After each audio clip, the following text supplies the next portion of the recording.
Namaskar and pranam to all of you. Again, I am coming back to my channel, Asit Government Tool Guru. Today, I will discuss 30 multiple choice questions related to the procurement of services, consultancy and non-consultancy services. Already, I have uploaded 101 multiple choice questions related to the procurement of goods with detailed explanation. So, also this procurement of services part, it is very useful for you, and it would be useful for principal exam, office superintendent, UDC, LDC, section officer and other departmental exams. So my friends, please subscribe my channel Asit Government Tool Guru so that you can get notification for my upcoming videos. And with detailed explanation, today I will discuss 30 MCQ questions, and definitely it would be interesting one, and you can get some important informations.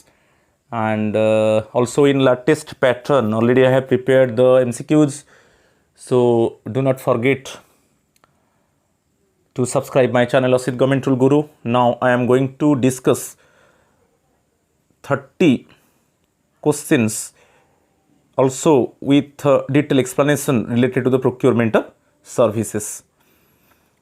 So first you see the detailed explanation related to the consulting services. Related to the consulting services, you see the GFR 177, General Financial Rule 177. The following services comes under consulting services. It is management consultants, next one policy consultants, next one communication consultants, next one advisory and other project related consultants. Include project management, you see, include project management, engineering service, finance, accounting, tax services, feasibility studies and training and development. ये सब consultancy service चाहिए. तो one thing you remember, if the particular expertise is not available, then for the concerned department or ministry to hire external consultants, it means to hire consultants from outside to complete the service. So basically related to the consultancy, we must remember related to the management, related to the policy, related to the communication, related to the tax, related to the accounting, related to the engineering services, related to the project management. In all these cases, actually, we need consultants, and if the expertise consultants are not available with the departments or ministry, then definitely these type of consultancy service can hire from outside. So basically आपको देखना है कि general financial rule 177 उसके ऊपर भी question आ सकता है, और बेसिकली कंसल्टेंसी सर्विस में क्या क्या आता है, ओके, उसके ऊपर भी क्वेश्चन आ सकता है. जैसे मैनेजमेंट है, कम्युनिकेशन है, टैक्स है, प्रोजेक्ट है, इंजीनियरिंग सर्विस है. Okay, for all these cases actually consultants required, right. अच्छा, नेक्स्ट पार्ट देखेंगे कि you see the rule 100 GFR 178, general financial rule 178. The ministries और डिपार्टमेंट्स में hire external professionals, consultancy firms और consultants for a specific job. तो general financial rule 178 में clearly mention है, यदि कंसर्न डिपार्टमेंट के पास कि कंसर्न मिनिस्ट्री के पास एक्सपर्ट कंसल्टेंट नहीं है, तब बाहर से, आउटसाइड से कंसल्टेंट को हायर किया जाएगा. So if the competent, it means if expertise और कॉम्पिटेंट और efficient consultant is not available with the concerned department or ministry, then definitely it can hire from outside. It is clearly given in General Financial Rule 178 to do the specific job. चलो next part को देखेंगे, ये बहुत important है. General financial rule 180 में clearly mention है, आप देख लीजिए. जनरल फाइनेंशियल रूल 180 में क्लियरली मेंशन है कि approval of the competent authority should be obtained before engaging consultants. Okay, मैं अभी बोला, यदि एक्सपर्ट कंसल्टेंट कंसर्न डिपार्टमेंट और मिनिस्ट्री के पास नहीं है तब बाहर से, इट मीन्स आउटसाइड से हायर किया जाएगा. But before hiring consultant the competent authority should be approved. The competent authority should have given the approval to engage the consultant from outside. So ये बहुत इंपॉर्टेंट है. आप GFR जनरल फाइनेंशियल रूल 180 में देख लीजिए, clearly mention है approval of the competent authority should be obtained before engaging consultants. इसके ऊपर भी क्वेश्चन आपको मिल सकता है. ठीक है, एक एक लाइन बहुत इंपॉर्टेंट है. नेक्स्ट वन, द मिनिस्ट्रीज और departments should prepare in simple and concise language the requirement, objectives and scope of the assignment. Okay, जब चाहे लिमिटेड टेंडर हो कि चाहे एडवर्टाइज टेंडर हो, जब बिडिंग डॉक्यूमेंट्स प्रिपेयर किया जाएगा, जैसे रिक्वेस्ट फॉर प्रपोजल और एक्सप्रेशन ऑफ इंटरेस्ट, ये सब प्रिपेयर किया जाएगा, तब जो लैंग्वेज होगा बहुत सिंपल होगा और स्पेसिफिक ऑब्जेक्टिव्स भी मेंशन होगा. इसी ऑब्जेक्टिव के लिए, इस उद्देश्य के लिए हम कंसल्टेंट को हायर करते हैं, basically to carry out this type of work. Okay, तो वहाँ पर जो मिनिमम एलिजिबिलिटी क्राइटेरिया है, राइट, मिनिमम क्वालिफिकेशन क्राइटेरिया है. ओके, और बेसिकली जो डिलीवरी सर्विस का जो साइकिल होगा, एवरीथिंग मेंशन होगा. तो मगर यहाँ पर जो है लैंग्वेज बहुत सिंपल होगा और ऑब्जेक्टिव्स बहुत क्लियर होगा और जो स्कोप ऑफ द असाइनमेंट भी क्लियर होना चाहिए, राइट. तो ये बहुत इंपॉर्टेंट है. सो बेसिकली ये जो है रूल 181, द मिनिस्ट्रीज और department should prepare in simple and concise language. Okay, the requirement, objectives and scope of, ये जो पार्ट है ये ऑलरेडी दिया है GFR आप 181 देख लीजिए. जनरल फाइनेंशियल रूल 181 में क्लियरली मेंशन है. ठीक है, जब लिमिटेड टेंडर की एडवर्टाइज टेंडर में आगे में हम डिस्कस करेंगे, जब बिडिंग इनवाइट होगा तब जो लैंग्वेज होगा बहुत क्लियर होगा, ऑब्जेक्टिव्स बहुत क्लियर होना चाहिए. ओके, और स्कोप ऑफ असाइनमेंट बहुत क्लियर होना चाहिए, राइट. चलो अभी कॉस्ट का बात करेंगे, ये बहुत इंपॉर्टेंट है. First one, up to ₹25 lakhs.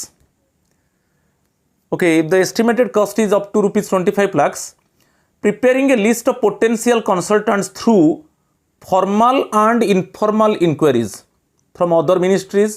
यहाँ पर देख लीजिए, from other ministries or departments or organizations involved in similar activities, chambers of commerce and industry, association of consultancy firms, etc. आपको यहाँ पर याद रखना है, यदि जो estimated cost up to ₹25 lakhs होगा तब एक list, potential list of consultants prepare किया जाएगा. जो पोटेंशियल कंसल्टेंट्स है उनका लिस्ट प्रिपेयर किया जाएगा. So from which source actually the potential consultants must be detected. हम कहाँ से एक्चुअली जो पोटेंशियल कंसल्टेंट्स का लिस्ट है उनको कौन सा सोर्स से हम कलेक्ट करेंगे. तो बेसिकली फ्रॉम अदर मिनिस्ट्रीज और डिपार्टमेंट्स ऑफ ऑर्गेनाइजेशंस हम अदर मिनिस्ट्रीज से कर सकते हैं, अदर डिपार्टमेंट से, अदर ऑर्गेनाइजेशन से. Okay, in similar activities.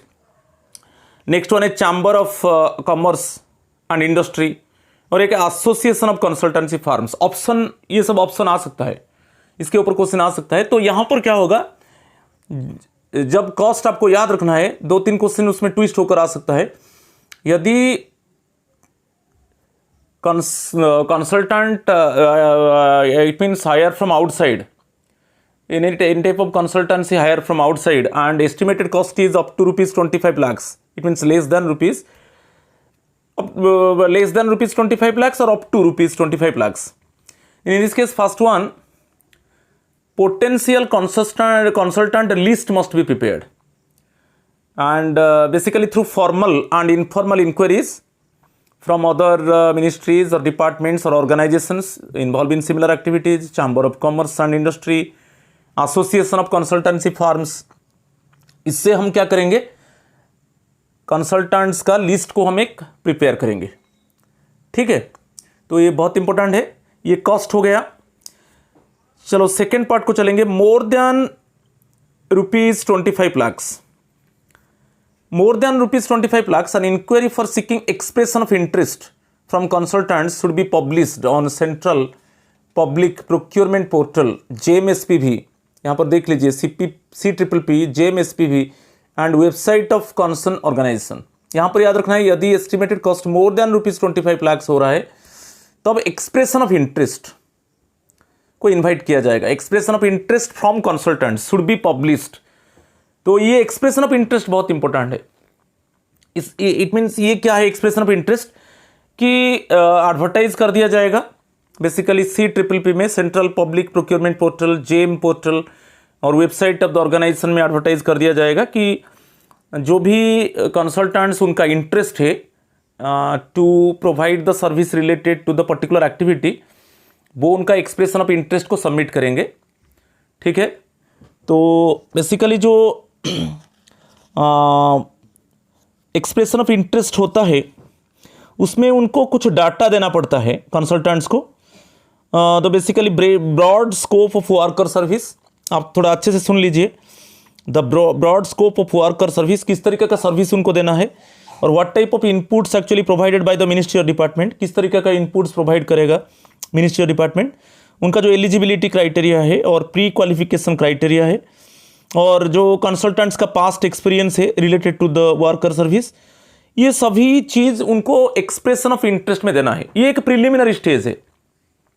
जैसे अदर केस में जैसे बिडिंग डॉक्यूमेंट सबमिट होता है, यहाँ पर वो एक बेसिकली कंसल्टेंसी हायर केस में पहले expression of interest, okay, expression of interest, जो भी कंसल्टेंट उनका इंटरेस्ट है वो कुछ डॉक्यूमेंट सबमिट करेंगे। वो जो डॉक्यूमेंट्स होगा बेसिकली उसमें क्लियरली मेंशन होगा कि किस तरीके का सर्विस उनको देना है, particularly broad scope of worker service. Okay, जो पर्टिकुलर एक्टिविटी के लिए जो डिपार्टमेंट और कंसर्न डिपार्टमेंट और मिनिस्ट्री उसको एक्सपर्टाइज कंसल्टेंट चाहिए, वहाँ पर मेंशन होगा कि बेसिकली किस तरीके का वर्कर सर्विस होना चाहिए और what type of inputs actually provide by the ministry और डिपार्टमेंट, किस तरीके का इनपुट प्रोवाइड करेगा मिनिस्ट्री और डिपार्टमेंट, और जो एलिजिबिलिटी क्राइटेरिया है कंसल्टेंट्स का और उनका प्री क्वालिफिकेशन क्राइटेरिया, उनका पास्ट एक्सपीरियंस, ये सब उनको एक्सप्रेशन ऑफ इंटरेस्ट में देना है। तो बेसिकली एक्सप्रेशन ऑफ इंटरेस्ट क्या है, ऐसा कुछ इंफॉर्मेशन चाहिए कंसल्टेंट से। ठीक है, तो ये बहुत इंपॉर्टेंट है। तो यहाँ पर दो चीज़ हो गया।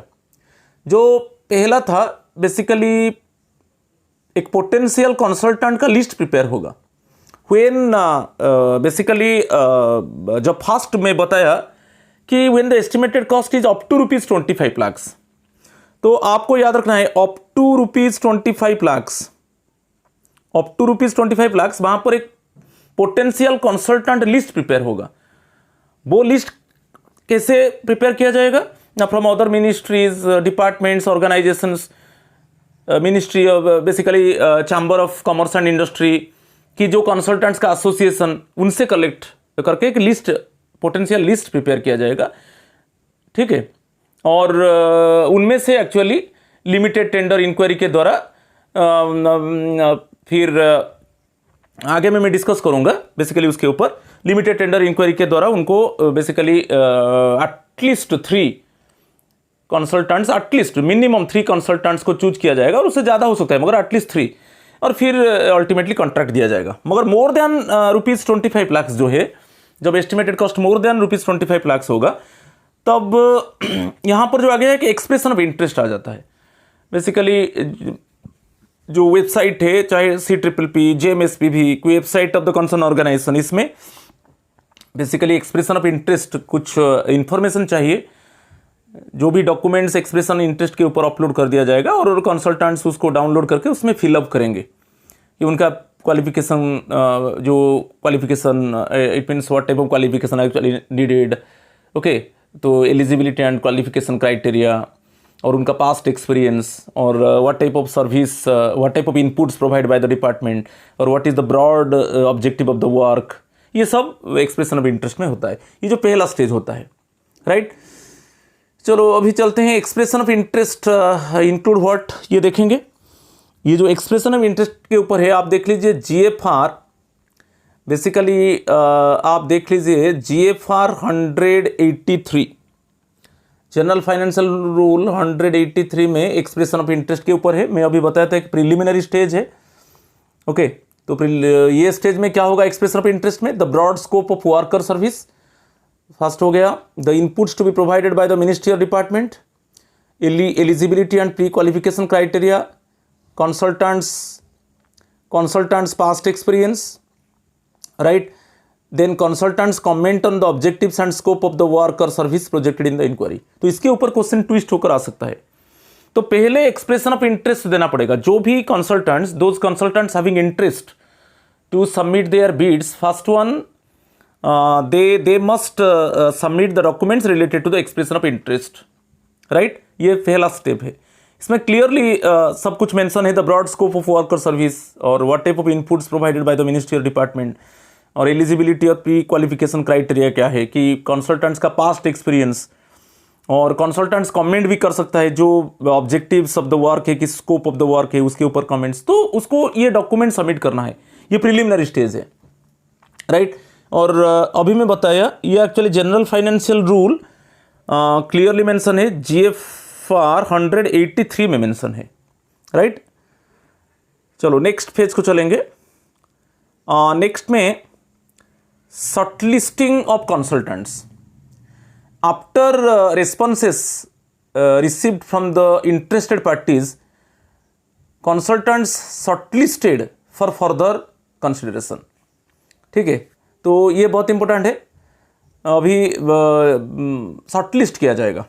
सब जितना कंसल्टेंट्स उनका एक्सप्रेशन ऑफ इंटरेस्ट जो ये डॉक्यूमेंट्स दे दिए, उसके बाद शॉर्टलिस्ट किया जाएगा। जब शॉर्टलिस्ट किया जाएगा, यहाँ पर एक क्वेश्चन आता है, जो should not be less than 3। Okay, जो शॉर्टलिस्टेड कंसल्टेंट्स होगा should not be less than 3, at least 3 consultants को लेना है। उससे ज़्यादा, 3 से ज़्यादा हो सकता है, मगर एटलीस्ट 3 से कम नहीं होगा, ठीक है? तो दोनों केस एक्चुअली लेस देन, जो अप टू 25 लाख से आपको याद रखना है, अप टू 25 लाख, वहां पर एक पोटेंशियल कंसल्टेंट लिस्ट प्रिपेयर किया जाएगा, ठीक है? और उनको actually expression of interest, actually वो एक्सप्रेशन ऑफ इंटरेस्ट जो पोटेंशियल कंसल्टेंट्स है, वो उनका एक्सप्रेशन ऑफ इंटरेस्ट सबमिट करेंगे। ओके, उसके बाद शॉर्टलिस्टेड होगा एज यूजुअल। मगर यहां पर जो है मोर देन 25 लाख जब होगा, बेसिकली एडवर्टाइज किया जाएगा जेम पोर्टल में, सेंट्रल पब्लिक प्रोक्योरमेंट पोर्टल की कंसर्न डिपार्टमेंट और मिनिस्ट्री का जो वेबसाइट है, ओके, उसमें एडवर्टाइजमेंट किया जाएगा। मगर अप टू ₹25 लाख में एडवर्टाइजमेंट नहीं किया जाएगा। ओनली एक पोटेंशियल कंसल्टेंट लिस्ट प्रिपेयर किया जाएगा और उनसे एक्सप्रेशन ऑफ इंटरेस्ट लिया जाएगा और शॉर्टलिस्ट किया जाएगा। और शॉर्टलिस्ट में एटलीस्ट क्या होना चाहिए? Should not be less than 3, at least 3 consultants होना चाहिए। तो आपको यहां पर बहुत इंपॉर्टेंट है, अप टू ₹25 लाख, वहां पर पोटेंशियल कंसल्टेंट लिस्ट प्रिपेयर किया जाएगा, वहां पर एडवर्टाइजमेंट नहीं किया जाएगा। मगर मोर देन ₹25 लाख एस्टिमेशन जब होगा, कोई भी इट मीन्स कंसल्टेंट को हायर करने के लिए, तो वहां पर एडवर्टाइज होगा CPPP जेम पोर्टल और वेबसाइट ऑफ द ऑर्गेनाइजेशन, और फिर एक्सप्रेशन ऑफ इंटरेस्ट इनवाइट किया जाएगा और फिर शॉर्टलिस्ट होगा। और यहां पर शॉर्टलिस्ट में 3 से कम नहीं होना चाहिए, एटलीस्ट 3 होना चाहिए। तो ये इसको याद रखना है। फिर हम आ जाएंगे कि कुछ टर्म्स ऑफ रिफरेंस को चलेंगे। TOR, ये जो टॉर है बहुत इंपॉर्टेंट है। टर्म्स ऑफ रिफरेंस में क्या क्या आता है? Precise statement of objectives, outline of the tasks to be carried out, schedule for completion of task, the support or inputs to be provided by the ministry or department to facilitate consultancy, और the final outputs that will be required for the consultant। ये सब Tor में आ गया। Okay, terms of reference में आ गया। ये जो टर्म्स ऑफ रिफरेंस है GFR 185 आप देख लीजिए। GFR 185 में क्लियरली मेंशन है टॉर के ऊपर, टर्म्स ऑफ रिफरेंस। यहाँ पर कुछ टर्म्स एंड कंडीशंस होता है, basically precise statement of objectives कुछ है, और what type of task to be carried out, और schedule of completion of task, कब कब कंप्लीट होगा, पूरा कंप्लीट शेड्यूल है, और व्हाट टाइप ऑफ सपोर्ट और inputs provided by the concern ministry और डिपार्टमेंट, और बेसिकली लास्ट वन जो होगा द फाइनल आउटपुट। तो किस तरीके का बेसिकली आउटपुट देना है कंसल्टेंट को, ये सभी पॉइंट्स आप टॉर में, टर्म्स ऑफ रिफरेंस में आ जाएगा। इसके ऊपर भी क्वेश्चन ट्विस्ट होकर आ सकता है, ये बहुत इंपॉर्टेंट है, राइट? पहले एक्सप्रेशन ऑफ इंटरेस्ट हो गया, जैसे वो प्रिलिमिनरी स्टेज है, जैसे एक्सप्रेशन ऑफ इंटरेस्ट जो डॉक्यूमेंट से वो सबमिट करेंगे, फिर शॉर्टलिस्ट किया जाएगा। शॉर्टलिस्ट में एटलीस्ट 3 होना चाहिए, और नेक्स्ट वन ये कुछ टर्म्स एंड कंडीशंस में आ गया, basically terms of reference TOR कहा जाता है उसको, ये GFR 185 में है। क्लियर? अच्छा, नेक्स्ट वन चलेंगे request for proposal, issue of request for proposal RFP। ये रूल 100 जनरल फाइनेंशियल रूल 186 में मेंशन है। सो जो शॉर्टलिस्टेड कंसल्टेंट्स है उनको only request for proposal means वो अभी basically technical bids financial bids दोनों को सबमिट करेंगे साइमल्टेनियसली, वही है request for proposal. RFP should be issued to the shortlisted consultants to seek their technical and financial proposals. तो RFP शुड कंटेन डॉक्यूमेंट्स, क्या क्या डॉक्यूमेंट्स है for obtaining offers from the shortlisted consultants. तो ये letter of invitation है, information to consultants regarding the procedure for submission of proposal. तो first one एक letter होगा, इन्वाइटेशन का लेटर होगा, ठीक है। Next one information to consultants regarding the procedure for submission of proposal, कैसे प्रपोजल्स को सबमिट किया जाएगा, basically technical and financial proposals को। अभी मैं बताया टॉर को बताया, टर्म्स ऑफ रिफरेंस अभी मैं बताया, इसमें क्या क्या टर्म्स एंड कंडीशंस है। Next one eligibility and pre qualification criteria. यदि जो एक्सप्रेशन ऑफ इंटरेस्ट का डॉक्यूमेंट जब सबमिट हुआ था उस समय सपोज एलिजिबिलिटी एंड जो प्री क्वालिफिकेशन क्राइटेरिया वो एक्चुअली वो क्लियर नहीं था, तब अभी भी फिर अगेन जो शॉर्टलिस्टेड कंसल्टेंट्स है उनसे eligibility and pre qualification criteria again लिया जाएगा, ठीक है। नेक्स्ट वन लिस्ट ऑफ की positions, curriculum Vita and experience should be evaluated. Beed evaluation criteria and selection procedure, कैसे, ये बहुत इंपॉर्टेंट है, बीड कैसे जो टेक्निकल बीड से कि फाइनेंशियल बीड से उसको कैसे एवेल्यूएट किया जाएगा और उसको सिलेक्शन कैसे होगा। Standard formats for technical and financial proposal, propose contract terms, procedure propose to be followed for mid term review of the progress of the work and review of the final draft report.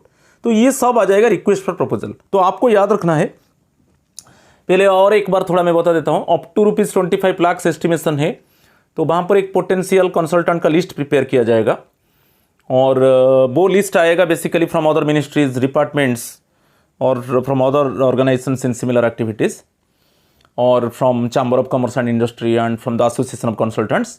तो वहाँ पर advertisement नहीं होगा up to ₹25 lakh. Clear? और जो potential consultants का list prepare होने के बाद उनसे एक्सप्रेशन ऑफ इंटरेस्ट लिया जाएगा और फिर शॉर्टलिस्ट किया जाएगा। शॉर्टलिस्ट में एटलीस्ट 3 कंसल्टेंट्स होना चाहिए। फिर टर्म्स ऑफ रेफरेंस तो क्लियर हो गया, अभी उनको रिक्वेस्ट फॉर प्रपोजल, जो शॉर्टलिस्टेड हो जाएंगे उनको रिक्वेस्ट फॉर प्रपोजल दिया जाएगा। जैसे उनको कहा जाएगा कि आपका टेक्निकल बीड्स, फाइनेंशियल बीड्स को आप सबमिट करो और बीड कैसे एवेल्युएट होगा।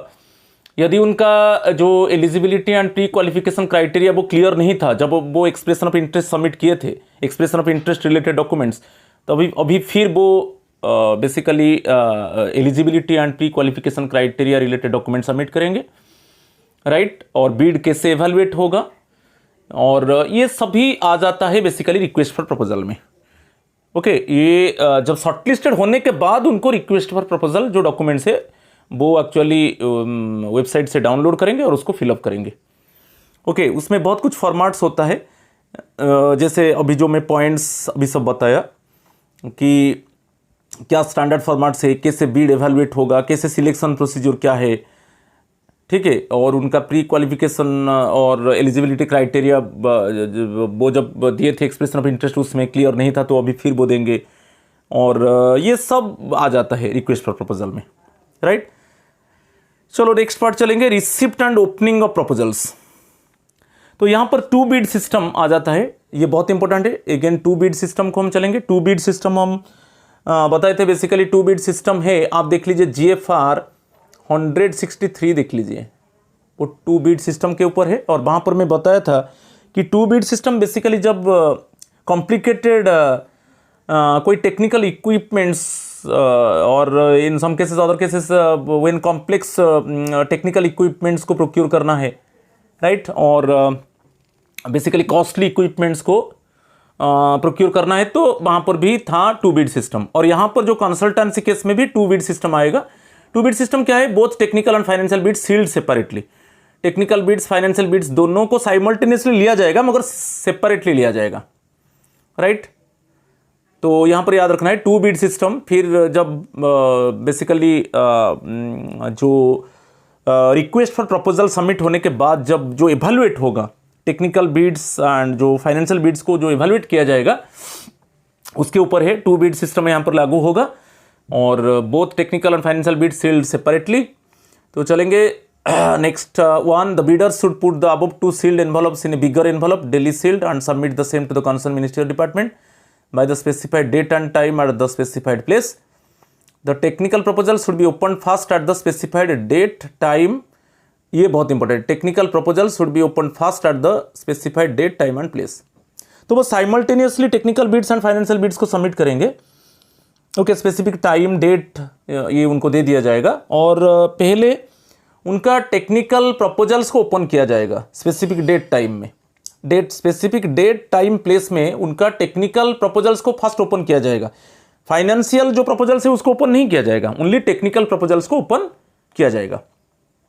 तो आपको यहां पर एक क्वेश्चन भी मिल सकता है, फर्स्ट टेक्निकल प्रपोजल्स को ओपन किया जाएगा, फिर बाद में जिनका मिनिमम टेक्निकल स्कोर होगा उनका ही फाइनेंशियल प्रपोजल्स को ओपन किया जाएगा और इवैल्यूएट किया जाएगा। ठीक है। और लेट बीड्स के ऊपर है, यहाँ पर जो लेट बीड्स है उसको एक्चुअली कंसीडर नहीं किया जाएगा। ये बहुत इंपॉर्टेंट है। जो लेट बीड्स एक्चुअली जो पीरियड था वो पीरियड के अंदर एक्चुअली वो रिक्वेस्ट फॉर प्रपोजल डॉक्यूमेंट को सबमिट नहीं किए तो उनको कंसीडर नहीं किया जाएगा।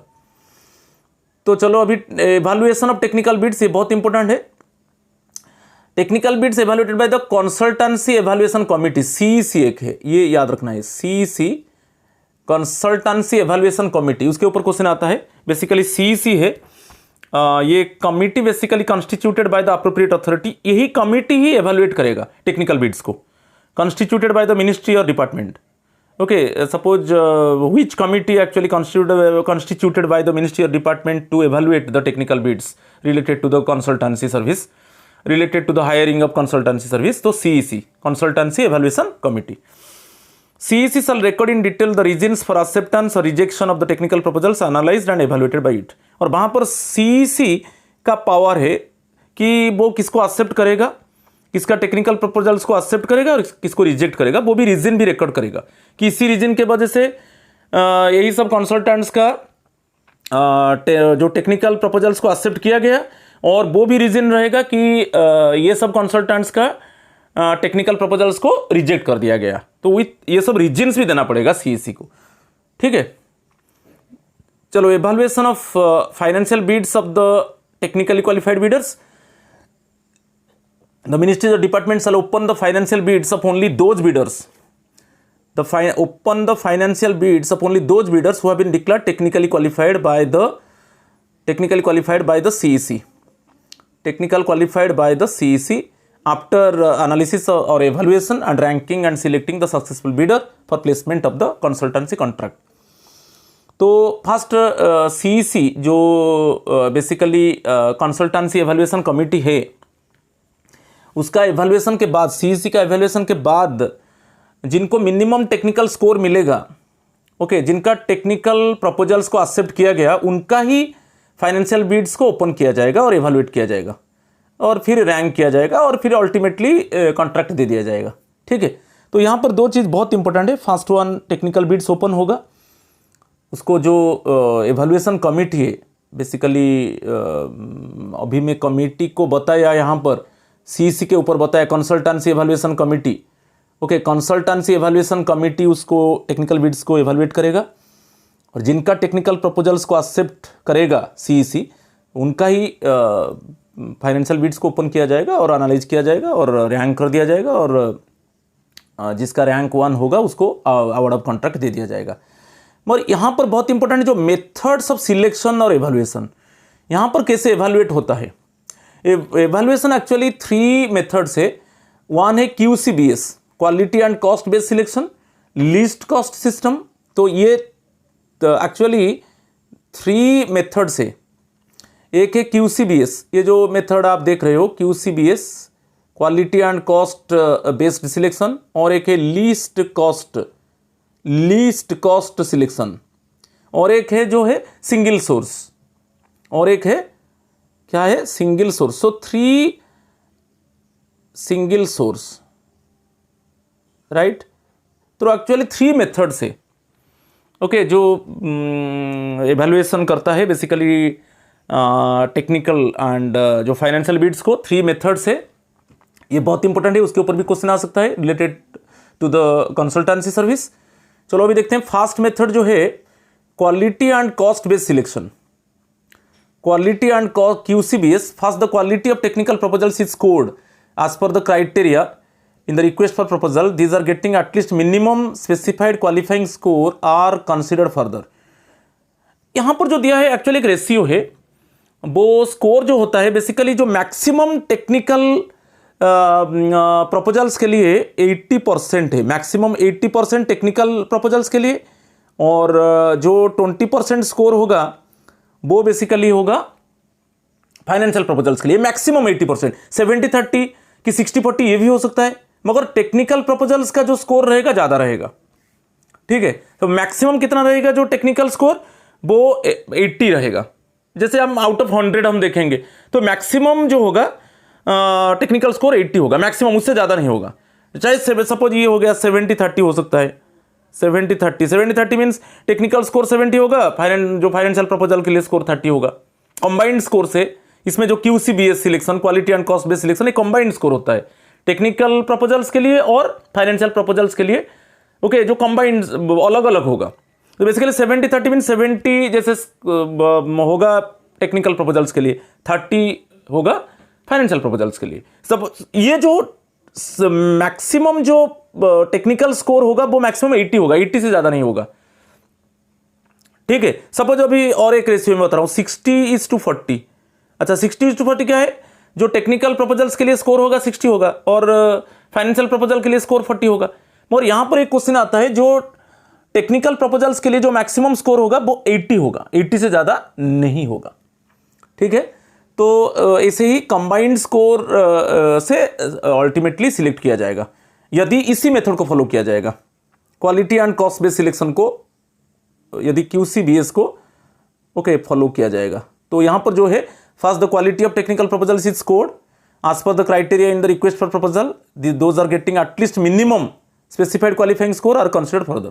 यहाँ पर मिनिमम जिनको टेक्निकल स्कोर मिलेगा, मिनिमम टेक्निकल स्कोर उनका ही वो क्वालिफाई कर जाएंगे, उनका टेक्निकल प्रपोजल्स को एक्सेप्ट किया जाएगा, फिर उनका फाइनेंशियल प्रपोजल्स को ओपन करके उसको एवेल्युएट किया जाएगा।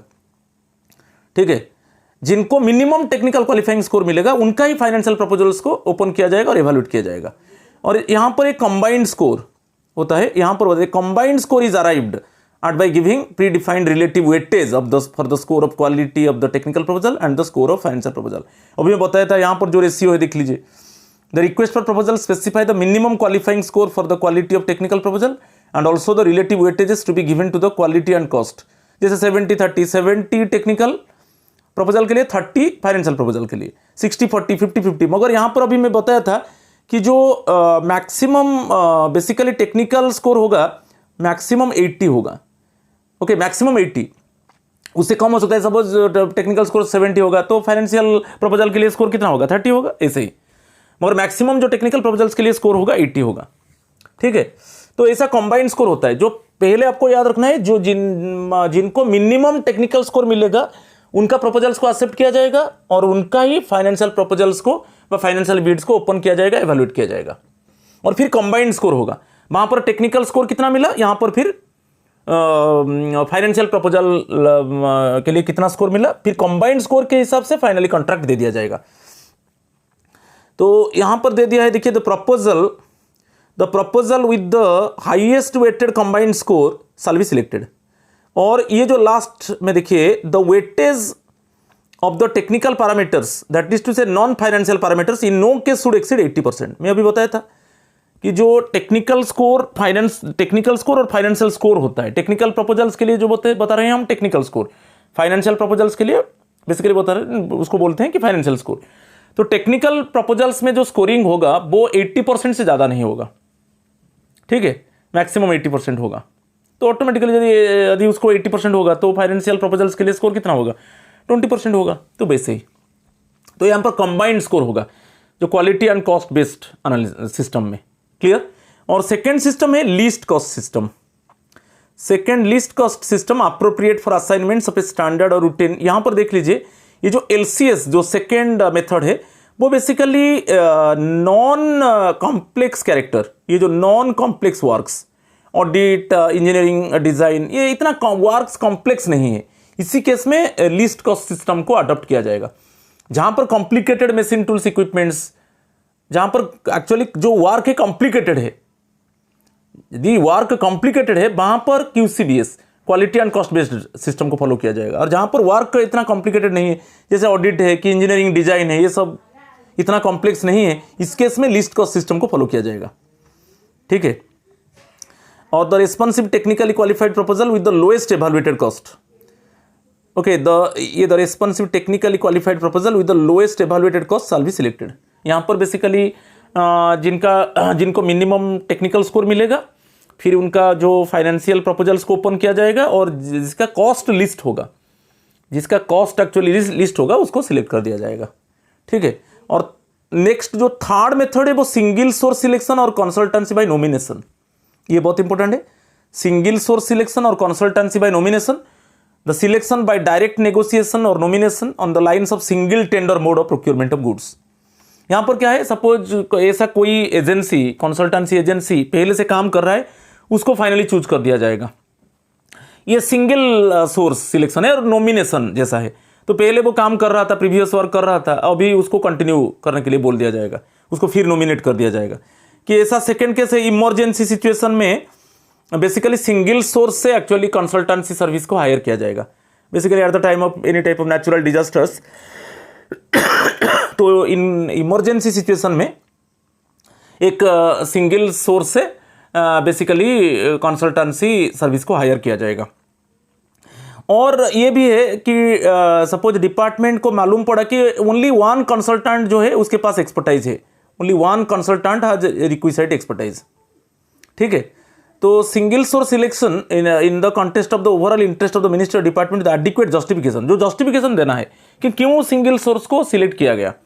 Justification should be recorded in file and approval of the competent authority obtained before resorting to such single source selection. So it shall ensure fairness and equity, prices are reasonable and consistent with market rates for tasks of a similar nature, and the required consultancy services are not split into smaller sized procurements. ये बहुत important है। and the required consultancy services are not split into smaller sized procurements. तो यहाँ पर जो single source का बात है, 2-3 पॉइंट आपको बहुत इंपॉर्टेंट है, याद रखना है। फर्स्ट वन क्या है, एक पर्टिकुलर कंसल्टेंट काम कर रहा था प्रीवियस ईयर, उसको इस बार इसको नॉमिनेट कर दिया गया। और कोई ऐसा इमरजेंसी सिचुएशन हुआ जिसमें एक particular it means consultancy agency को दे दिया गया, ओके, कंसल्टेंसी सर्विस प्रोवाइड करने के लिए। और एक है ओनली वन एक्सपर्ट है जो पर्टिकुलर कंसल्टेंसी सर्विस प्रोवाइड कर सकता है।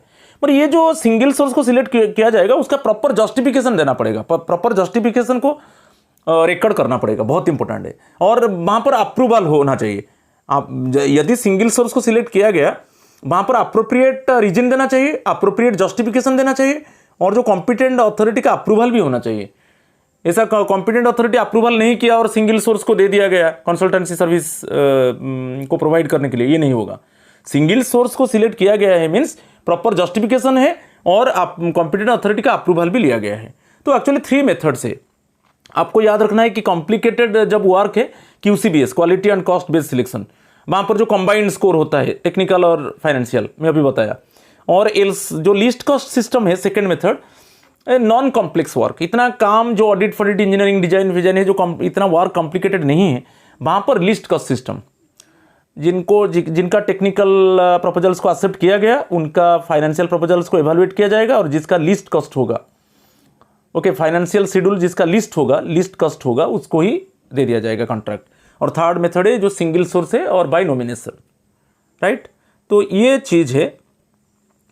और एक देना है properly monitoring the performance of the consultants so that the output of the consultants is in line with the ministry और डिपार्टमेंट्स ऑब्जेक्टिव्स, ओके। तो प्रॉपरली मॉनिटरिंग करना है और कंसल्टेंट का परफॉर्मेंस को चेक करना है, और जो भी आउटपुट हो, it means basically concern department और मिनिस्ट्री को जिस तरीके का आउटपुट चाहिए वो आउटपुट उसको प्रोवाइड करना है, बेसिकली द कंसल्टेंसी एजेंसी को, तो ये सब देखना है। और एक बहुत इंपॉर्टेंट पार्ट आता है public competition for design of symbol और लोगोज। यहाँ पर पब्लिक कंपटीशन होता है, यहाँ पर basically publicity should be given to the competition so as to ensure that the information is accessible to all possible participants in the competition. This should publication on the website of ministry or department or in central public procurement portal. Or if the selection has been by jury of experts nominated for the purpose, the composition of the jury may also be notified. और ये सब चीज़ आ जाता है। Symbol और logos में भी advertisement किया जाएगा। बेसिकली एडवर्टाइजमेंट कहाँ पर होगा? CPPP central public procurement portal की, जेम पोर्टल की जो कंसर्न मिनिस्ट्री और डिपार्टमेंट का वेबसाइट है, वहाँ पर पब्लिसिटी होगा। ओके, यदि पब्लिसिटी होने के बाद जो भी अप्लाई करेंगे डिजाइन ऑफ सिंबल्स लोगोस के लिए, उनका एक ज्यूरी ऑफ एक्सपर्ट्स को सिलेक्ट किया जाएगा। तो बेसिकली ज्यूरी ऑफ एक्सपर्ट्स यदि उसको नॉमिनेट करेंगे कि किसको ये दे दिया जाएगा, बेसिकली लोगोज और डिजाइन के लिए किसको दिया जाएगा, तो ज्यूरी ऑफ एक्सपर्ट्स के, बेसिकली ज्यूरी ऑफ एक्सपर्ट्स के ऊपर पूरा नॉमिनेट कैसे किया जाएगा वो भी पूरा क्लैरिफाई किया जाएगा। If the selection has been by jury of experts nominated for the purpose, the composition of the jury may also be notified. तो ये बहुत इंपॉर्टेंट है। अभी चलो थोड़ा क्वेश्चन देखेंगे related to the consultancy service.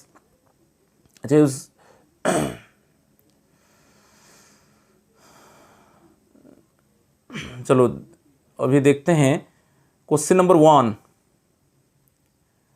ठीक है, question number 1, preparation of a long list of potential consultants done on the basis of formal और informal inquiries from other ministries और डिपार्टमेंट्स और organisations involved in similar activities when the estimated cost of the consulting service is dash. अभी बताया था it is up to ₹25 lakh. Okay, जो answer bit सी है वही है आंसर, यहाँ पर आंसर बिट सी है, यही करेक्ट आंसर है। मैं अभी बताया था अप टू ₹25 लाख। तब क्या होगा, एक पोटेंशियल कंसल्टेंट्स का लिस्ट प्रिपेयर किया जाएगा थ्रू फॉर्मल और informal inquiries from other ministries और डिपार्टमेंट्स और organisations involved in similar activities की, chamber of commerce and industry की, from the consultants association. Okay, फिर उनसे शॉर्टलिस्ट किया जाएगा।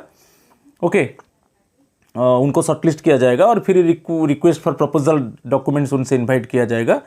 फिर जो मेथड से फॉलो किया जाएगा QCBS की, लिस्ट कॉस्ट सिस्टम की, सिंगल सोर्स और नॉमिनेशन, ये सब जो फर्स्ट 2 मेथड से बहुत इंपॉर्टेंट है, QCBS और लिस्ट कॉस्ट सिस्टम मैं बताया था। मगर यहाँ पर अप टू ₹25 लाख कोई एडवर्टाइजमेंट नहीं होगा, वहाँ पर जो है पोटेंशियल कंसल्टेंट्स का लिस्ट प्रिपेयर किया जाएगा।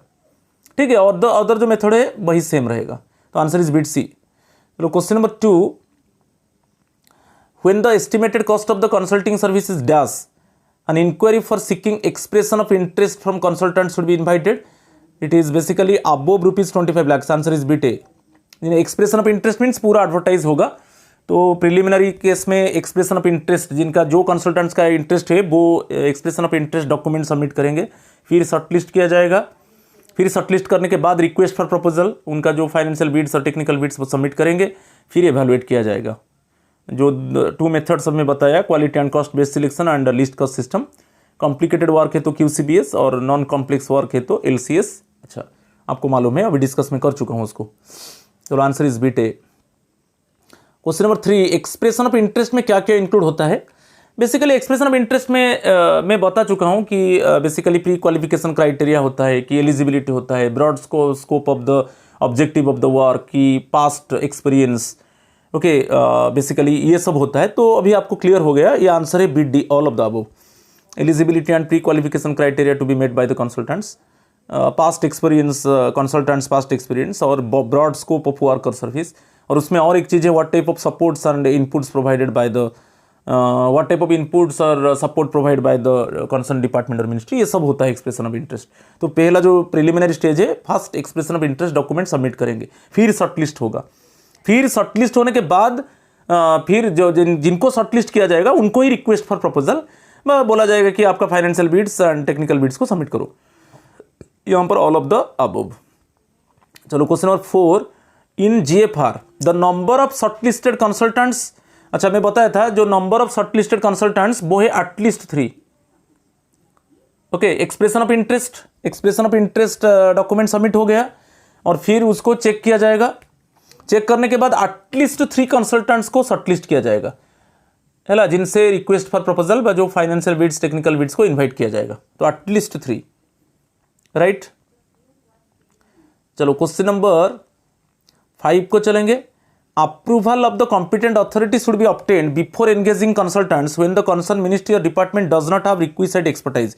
ये करेक्ट है।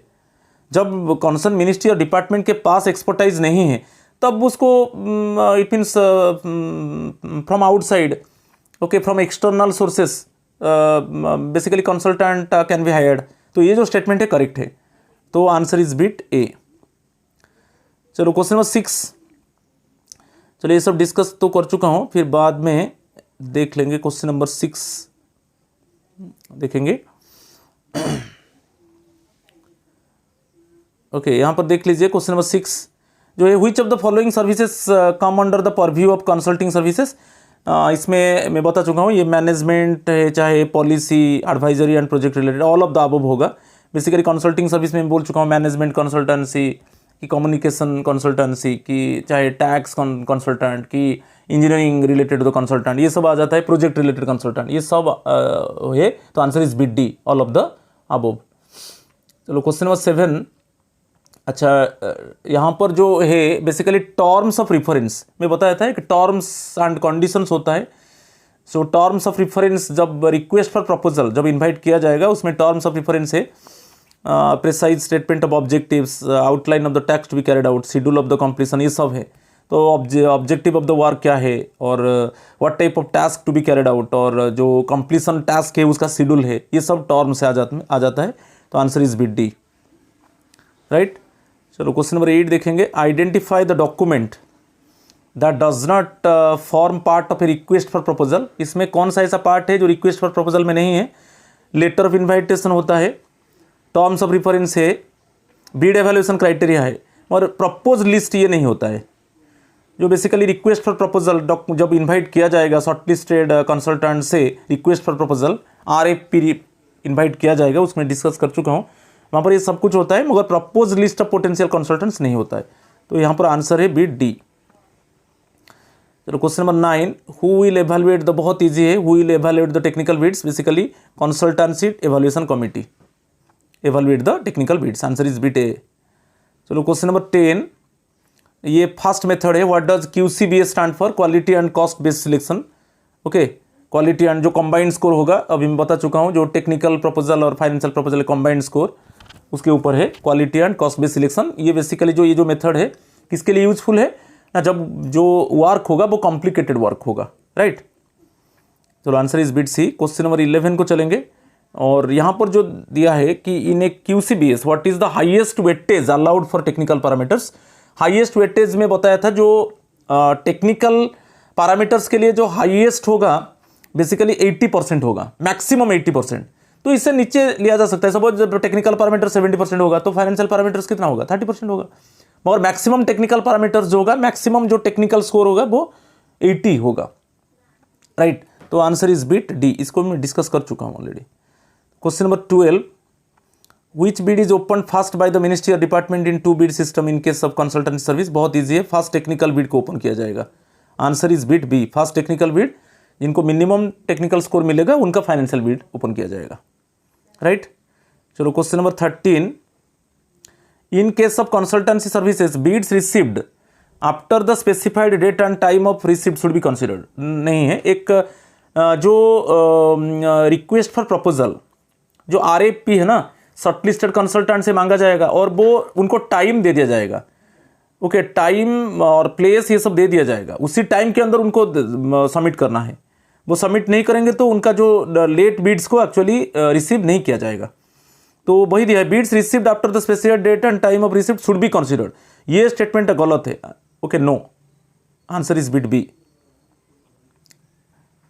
Question number 14। यहाँ पर देखेंगे मेथड्स ऑफ सिलेक्शन और इवैल्यूएशन ऑफ कंसल्टेंसी प्रपोजल्स। तो यहाँ पर जो मेथड से 3 मेथड में बता चुका हूँ, गोटे QCBS है, LCS है और एक नॉमिनेशन है। तीनों मेथड से ऑल ऑफ द अबव। तो तीनों मेथड को याद रखना है, ठीक है। QCBS, LCS और कंसल्टेंसी बाय नॉमिनेशन, राइट। चलो क्वेश्चन नंबर 15 को देखेंगे। बेसिकली लीस्ट कॉस्ट सिस्टम में बताया था, लीस्ट कॉस्ट सिस्टम जो नॉन कॉम्प्लेक्स वर्क होता है basically in least cost system for evaluation of consultancy service contract should be given to the consultant on the basis of, यहाँ पर क्या है, minimum technical non complex work, first याद रखना है। सेकंड चीज क्या है, जिनका टेक्निकल प्रपोजल्स को एक्सेप्ट किया गया उनका फाइनेंशियल प्रपोजल्स को एवेल्युएट किया जाएगा, और जो भी जिसका लीस्ट कॉस्ट होगा, ओके, जो फाइनेंशियल जो वो जो प्राइस दिया है जिसका लिस्ट होगा, ओके, जो प्राइस शेड्यूल दिया है जिसका लिस्ट होगा उसको दे दिया जाएगा, उसको कॉन्ट्रैक्ट दे दिया जाएगा। तो यहाँ पर देख लीजिए, यहाँ पर कंबाइंड स्कोर नहीं है, proposal with the lowest evaluated cost, okay, ये आंसर बिट बी होगा, proposal with the lowest evaluated cost, right. Question number 16, which is not the reason for single source selection और consultancy by nomination. Single source selection का मैं reason बताया था, कब single source selection होगा और consultancy by nomination होगा। Continuation of previous work, ये ठीक है, जो प्रीवियस वर्क कर रहा था जो कंसल्टेंसी एजेंसी उसको दे दिया जाएगा। इमरजेंसी सिचुएशन में एक सिंगल सोर्स को दे दिया जाएगा। इंटरेस्ट ऑफ द मिनिस्ट्री और डिपार्टमेंट विदाउट जस्टिफिकेशन, नो, जब सिंगल सोर्स को दिया जाएगा वहां पर प्रॉपर जस्टिफिकेशन दिया जाएगा क्यों ये सिंगल सोर्स को दिया गया, तो यही है which is not the reason for single source selection और कंसल्टेंसी बाय नॉमिनेशन, यही आंसर होगा। Only availability of one consultant, ये भी करेक्ट है, तो यहाँ पर जो आंसर होगा बिट सी होगा, which is not the reason for single source selection और कंसल्टेंसी बाय नॉमिनेशन। चलो क्वेश्चन 17 को चलेंगे। द मिनिस्ट्री और डिपार्टमेंट चूज द डिजाइन और logos independently without public competition, नहीं, पब्लिक कंपटीशन होता है, वहाँ पर एडवर्टाइज किया जाएगा डिजाइन और लोगोज के लिए, और वहाँ पर यदि ज्यूरी ऑफ एक्सपर्ट्स उसको एवेल्युएट करेंगे तो वो कैसे करेंगे, क्या क्राइटेरिया रहेगा ज्यूरी ऑफ एक्सपर्ट्स के लिए, वो कैसे किस क्राइटेरिया से वो एवेल्युएट करेंगे और फाइनली कॉन्ट्रैक्ट दिया जाएगा। तो ये जो है विदाउट पब्लिक कंपटीशन, ये जो स्टेटमेंट है गलत है, तो यहाँ पर फॉल्स, क्योंकि पब्लिक कंपटीशन होगा, एडवर्टाइजमेंट किया जाएगा इसके लिए, एडवर्टाइज मीन्स कंपटीशन हो गया, राइट। चलो क्वेश्चन नंबर 18 देखेंगे। अरेंज द प्रोसीज्योर्स, क्या क्या प्रोसीज्योर है to be followed by department in the sequence for providing the contract to the consultants. First one रहेगा एक्सप्रेशन ऑफ इंटरेस्ट, ये फर्स्ट रहेगा। नेक्स्ट रहेगा ये रहेगा request for proposal, okay, next open technical bids, next रहेगा financial bids, 1 2 3 4 I, double I, okay, triple I, I V, answer is bit A, ये रहेगा। First expression of interest, ये preliminary होता है, मैं बता चुका हूँ। Next request for proposal, shortlisted candidates को रिक्वेस्ट फॉर प्रपोजल उनको इनवाइट किया जाएगा, वो उसमें उनका technical bids and financial bids submit करेंगे, और फर्स्ट ओपन टेक्निकल बिड्स को ओपन किया जाएगा, देन फाइनेंशियल बिड्स को ओपन किया जाएगा। क्वेश्चन नंबर 19, द मिनिस्ट्रीज और department continuously monitoring the performance of the consultant so that output of the consultancy is in line with the ministry और departments objectives, ये correct है, absolutely correct है, answer is bit A. चलो question number consultancy के ऊपर last question है। Required consultancy services are not split into smaller size procurement, ये भी करेक्ट है, आंसर इज बिट ए, ये सब मैं डिस्कस कर चुका हूं, राइट। तो चलो अभी नॉन कंसल्टेंसी सर्विसेज देखेंगे, ये रूल 197 में है। Basically non consultancy service it includes, क्या क्या इसमें आता है, बहुत इंपॉर्टेंट है, इसमें क्या क्या आता है। Basically hire of vehicle, maintenance, security, photocopier service, building facilities management, ये सब आ जाता है। नेक्स्ट वन की office around services, drilling, aerial photography, satellite imagery and mapping, ये सब आ जाता है किसमें, नॉन कंसल्टेंसी सर्विस में आता है।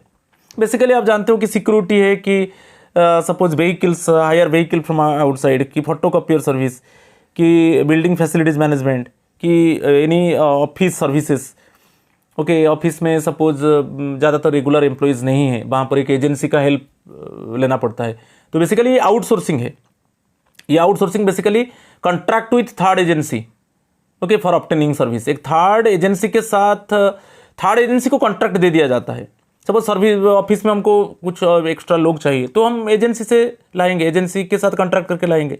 हमको व्हीकल चाहिए आउटसाइड से, हम कॉन्ट्रैक्ट से लाएंगे, ओके, हमको सिक्योरिटी चाहिए, हम एक एजेंसी के साथ कॉन्ट्रैक्ट करेंगे, ये सब आ जाता है नॉन कंसल्टेंसी सर्विसेज में, राइट। तो ये बहुत इंपॉर्टेंट है। नेक्स्ट वन है मिनिस्ट्री और department procure certain non consultancy services in the interest of economy and efficiency. दो चीज़, फर्स्ट हम जो एजेंसी से जो आउटसोर्सिंग के वजह से, जो outsourcing basically providing contract to a third party for obtaining service, तो वहाँ पर फर्स्ट वन इकोनॉमी, जो हमको कम खर्च करना पड़ेगा, कम इट मीन्स लीस्ट कॉस्ट से हमको इट मीन्स अच्छा सर्विस मिलेगा, और एक एफिशिएंसी है। हमको एक्चुअली जो सर्विस चाहिए वो बेसिकली एफिशिएंट पीपल चाहिए ये सब सर्विसेज के लिए। ओके, तो इकोनॉमी एंड एफिशिएंसी की ये दोनों को इम्पोर्टेंस आपको देना है जब हम हायर करेंगे non consulting service from outside. Economy and efficiency, हमको कम खर्च करना पड़ेगा और एफिशिएंसी भी होगा। जो भी हम सिक्योरिटी, चाहे हम सिक्योरिटी जब हायर करेंगे वो एफिशिएंट होना चाहिए। ठीक है, ये सब चीज़ थोड़ा ध्यान देना है। Next one, identification of likely contractors, ये बहुत इंपॉर्टेंट है।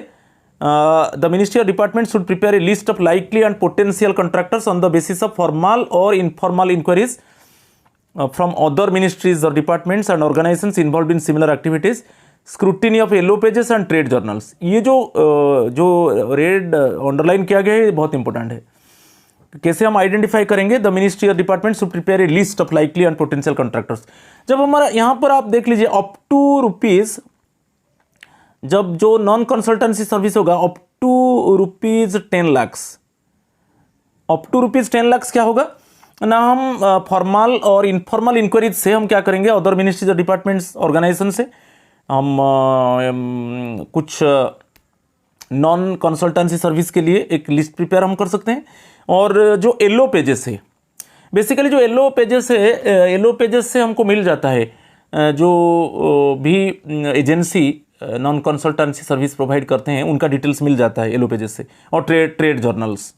Okay, up to rupees 10 lakh ये हम एक लिस्ट, हम पोटेंशियल लिस्ट हम प्रिपेयर कर सकते हैं। ओके, जो फॉर्मली और इनफॉर्मली इंक्वायरीज से। ठीक है, चलो preparation of tender inquiry. The tender inquiry में क्या क्या कैसे होता है ना, टेंडर इंक्वायरी कब होगा, ये मोर ग्रेटर दैन रुपीज़ 10 लाख। यहाँ पर याद रखना है जो टेंडर इंक्वायरी होगा जब ग्रेटर दैन रुपीज़ 10 लाख होगा तब टेंडर इंक्वायरी को जाएंगे। ठीक है, द डिटेल्स ऑफ वर्क और service to be perform by the contractor, the facilities and the inputs which will be provided to the contractor by the ministry or department, eligibility and qualification criteria to be met by the contractor for performing the required work or service, the statutory and contractual obligations to be complied with by contractor। ये सब आता है basically. जो tender में documents हमको क्या क्या चाहिए बेसिकली कंसर्न डिपार्टमेंट और मिनिस्ट्री को, कि उनको चाहिए कि qualification criteria, pre qualification criteria की, एलिजिबिलिटी की, पास्ट एक्सपीरियंस कि जो कॉन्ट्रैक्चुअल और statutory obligations related to the contractual obligations की स्टैट्यूटरी ओब्लिगेशंस। ओके, तो ये सब आ जाता है टेंडर्स में।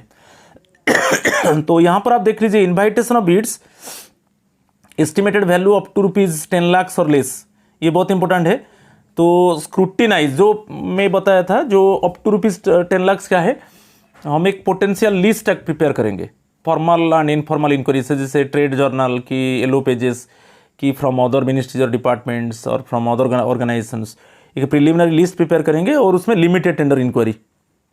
ओके, लिमिटेड टेंडर, उनको ही टेंडर पेपर्स दे दिया जाएगा, इसको लिमिटेड टेंडर इंक्वायरी बोलेंगे। ठीक है, फिर हम नंबर ऑफ जो कॉन्ट्रैक्टर्स यहाँ पर होगा शुड बी मोर देन 3, मैंने at least 4, should be more than 3 means at least 4 होना चाहिए। यहाँ पर याद रखिए एटलीस्ट 4 लिमिटेड टेंडर में होगा अप टू रुपीज़ 10 लाख।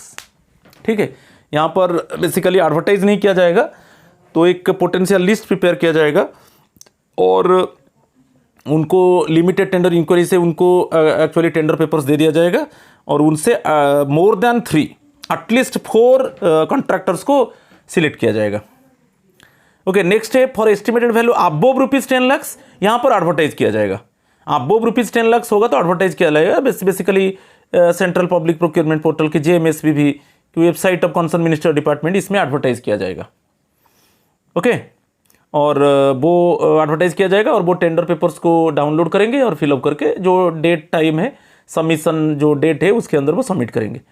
ठीक है, तो यहाँ पर बहुत इंपॉर्टेंट है, the minister department should issue advertisement in such case should be given in CPPP JMSPB website of concern minister department. और लेट बीड्स वैसा है, लेट बीड्स जो है यहाँ पर कंसिडर नहीं किया जाएगा। जो स्पेसिफिक डेट टाइम दिया है उसके अंदर बिड्स को सबमिट करना है, नहीं तो लेट बिड्स को कंसिडर नहीं किया जाएगा। और एवेल्युएशन बेसिकली का बात आता है तो कंसर्न मिनिस्ट्री और department should evaluate segregate rank and the responsive bids and select successful bidder. यहाँ पर एवेल्युएट किया जाएगा, सेग्रीगेट करके उनको रैंक के हिसाब से दे दिया जाएगा, जिसका रैंक 1 होगा उसको दे दिया जाएगा। Procurement of non consulting service, nomination भी है। ओके, नॉमिनेशन क्या है, एक पर्टिकुलर कंसल्टेंट को यहाँ पर क्या है, जो पर्टिकुलर कंट्रैक्टर को ये जो नॉन कंसल्टेंसी सर्विसेज दे दिया जाएगा, मगर after approval of the financial adviser. यहाँ पर after approval of the financial adviser. Okay, एक पर्टिकुलर कंट्रैक्टर को दे दिया जाएगा नॉन कंसल्टेंसी सर्विस, चाहे उसको नॉमिनेट कर दिया जाएगा। In such case the detail justification देना है क्यों एक पर्टिकुलर कंट्रैक्टर को वो सर्विस दे दिया गया। ओके, ये जो after approval of the financial adviser, ये बहुत इंपॉर्टेंट है यहाँ पर, basically non consulting service case में by nomination. In such cases the detail justification the circumstances leading to such procurement by choice and the special interest और purpose it shall serve. Next one, the ministry or department should be involved through in the conduct of the contract and continuously monitor the performance of the contractor। तो ये details था। तो अभी हम चलेंगे कुछ MCQ।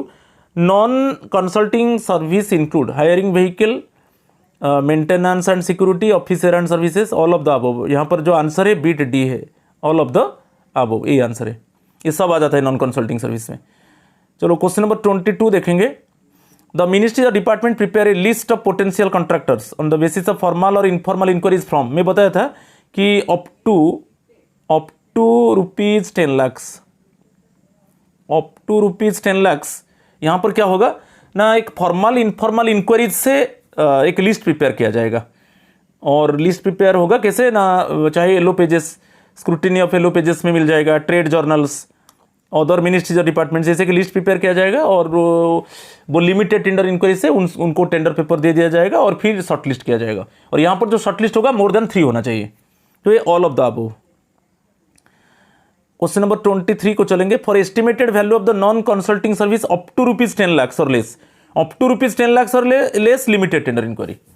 जो लिस्ट पोटेंशियल लिस्ट प्रिपेयर होगा, जैसे चाहे येलो पेजेस की, ट्रेड जर्नल की, फ्रॉम अदर मिनिस्टर डिपार्टमेंट्स, ये जो लिस्ट प्रिपेयर होगा उनको एक्चुअली लिमिटेड टेंडर इंक्वायरी में उनको एक्चुअली दे दिया जाएगा टेंडर पेपर्स और फिर शॉर्ट लिस्ट किया जाएगा। और शॉर्ट लिस्ट मोर देन 3 होना चाहिए। ये अप टू रुपीज 10 lakhs। चलो question number 24। The number of contractors for issuing limited tender inquiry for non consulting service should be more than 3। Okay, जो अभी मैं बताया था up to rupees 10 lakhs। Okay, up to rupees 10 lakhs वहाँ पर limited tender inquiry. और next है जो कॉन्ट्रैक्टर्स को चूज किया जाएगा वो मोर देन 3 होना चाहिए। 25th में जब estimated value above rupees 10 lakhs, above rupees 10 lakhs advertise tender inquiry, यहाँ पर एडवर्टाइज किया जाएगा सेंट्रल पब्लिक प्रोक्योरमेंट पोर्टल की, basically website of the concern organisation की जेम पोर्टल, उसमें एडवर्टाइज किया जाएगा। ठीक है, और वो टेंडर पेपर्स अपलोड कर दिया जाएगा। वो टेंडर पेपर्स डाउनलोड करेंगे और उसको जो स्पेसिफिक डेट है उसके अंदर सबमिट करेंगे और फिर उसको एवेल्युएट किया जाएगा, सेग्रीगेट किया जाएगा और रैंक के हिसाब से कॉन्ट्रैक्ट दे दिया जाएगा। ठीक है, चलो question number 26। In case of non consulting service bids received after the specified date and time should be considered. ये नहीं है statement, actually answer would be no. Late bids होता है, लेट बीड्स को कंसिडर नहीं किया जाएगा। चलो question number 27। In case of non consulting service ministry और department should prepare a tender inquiry. जो टेंडर इंक्वायरी पेपर होता है उसमें क्या क्या होता है, details of worker service, the facilities and the inputs which will be provided to the contractor by the ministry और department, eligibility and qualification criteria to be met by the contractor for performing the required work or service, statutory and contractual obligations to be complied with by the contractor. ये सब correct है। तो यहाँ पर जो है answer होगा all of the above statements are correct one. इसको भी डिस्कस में कर चुका हूं। चलो question number 28। In case of procurement of non consultancy service by nomination, यहाँ पर नॉमिनेशन का बात आया, मैं बताया एक पर्टिकुलर सोर्स को दे दिया जाएगा, पर्टिकुलर कॉन्ट्रैक्टर को कब दिया जाएगा, after approval of the financial adviser. तो आंसर है bit A, after approval of the financial adviser with proper justification कि क्यों एक सिंगल कॉन्ट्रैक्टर को काम दे दिया गया, कि क्यों एक सिंगल कॉन्ट्रैक्टर को नॉमिनेट कर दिया गया। ओके, तो यहाँ पर फाइनेंशियल एडवाइजर का क्या है, रिकमेंडेशन चाहिए। After approval of the financial adviser the single contractor okay, can get the work contract. ठीक है. Question number 29. In case of evaluation of bids for non-consulting service, the concerned ministry or department should evaluate and segregate the bids, rank the responsive bids, select the successful bidder for placement of contract. ये तीनों ABC correct है, all of the above. आज का last question देखेंगे. The ministries department should issue advertisement when the estimated value of non consulting service is above ₹10 lakh. Above ₹10 lakh होगा तो advertisement होगा, क्योंकि अप टू 10 लाख एडवर्टाइजमेंट नहीं होगा. वो एक पोटेंशियल लिस्ट प्रिपेयर किया जाएगा और लिमिटेड टेंडर इंक्वायरी से उनको टेंडर पेपर दे दिया जाएगा. ठीक है. और उनसे जो शॉर्ट लिस्ट किया जाएगा वहाँ पर मोर देन 3 होना चाहिए. ठीक है. आंसर इज बिट सी. ये आज 30 क्वेश्चन था. पूरा consulting and non consulting services के ऊपर बताया. ये प्रोक्योरमेंट ऑफ सर्विसेज है, बहुत इंपॉर्टेंट पार्ट है. So please my friends subscribe my channel Asit government rule Guru so that you can get notification for my upcoming videos. So thank you and namaskar to all of you.